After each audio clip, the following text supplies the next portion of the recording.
I only buy the finest tea leaves, sister. See, BOPF. BOPF is indicated on the pack.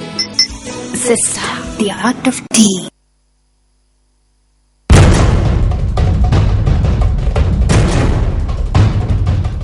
On our primetime news bulletins last night, News First highlighted the possible vested interests behind certain individuals and an organization with regard to the recent controversy surrounding DCD found in milk. We noted that the same organization attempted to use our media network to place a malicious advertisement that would have spread misinformation about competitive dairy products and fear amongst consumers.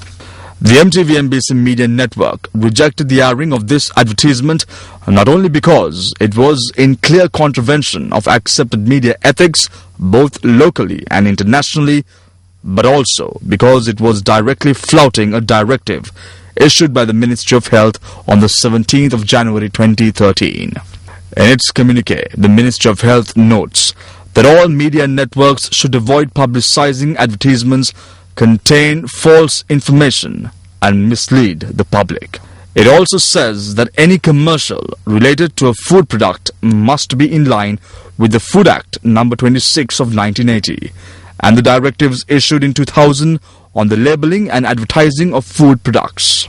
The Ministry directive goes on to cite the Food Act of 1980, stating that no person should label, package, sell or advertise in a manner that misleads, creates a wrong impression or contains false information about the nature, standard, consistency and quality of a certain food item. According to the Ministry communique, action will be taken against anyone found breaking these directives under the Food Act. Bearing this in mind, MTV-MBC, as a responsible organization, refused and rejected the airing of this advertisement. However, upon bringing this information to light in a news bulletin last night, the same organization immediately withdrew all their running commercials from our network. It is clear that this reaction on their part is perhaps because their failed plot was revealed. To put this incident into perspective, it would be pertinent to consider the contribution to milk production in Sri Lanka. With a total cow's milk production of approximately 600,000 litres per day, this particular company contributes around 8% of the total collections per day, with the other major operators collecting around 75%. Therefore, the benefits of orchestrating a contamination fear amongst the public to such an organization is obviously clear. Competition for business is accepted, but competition at the cost of the consumer can never be accepted. The results of the DCD contamination controversy is clear for all to see. A state of fear prevailed, mass panic and hysteria gripped the market, and innocent parents were left terrified and destitute in their attempts to feed their children with milk.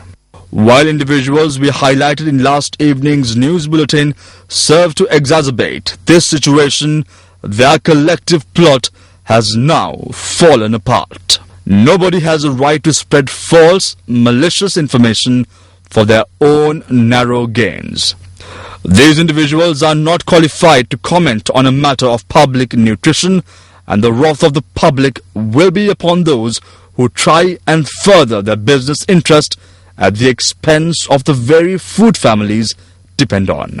Let this plot that failed be an eye-opener to business and the public alike. Nobody can take the discerning consumer for a ride. These revelations will stop here, but if necessary, there will be much more revealed in time to come. News First will remain the eyes and ears of the public. Think it could be you next.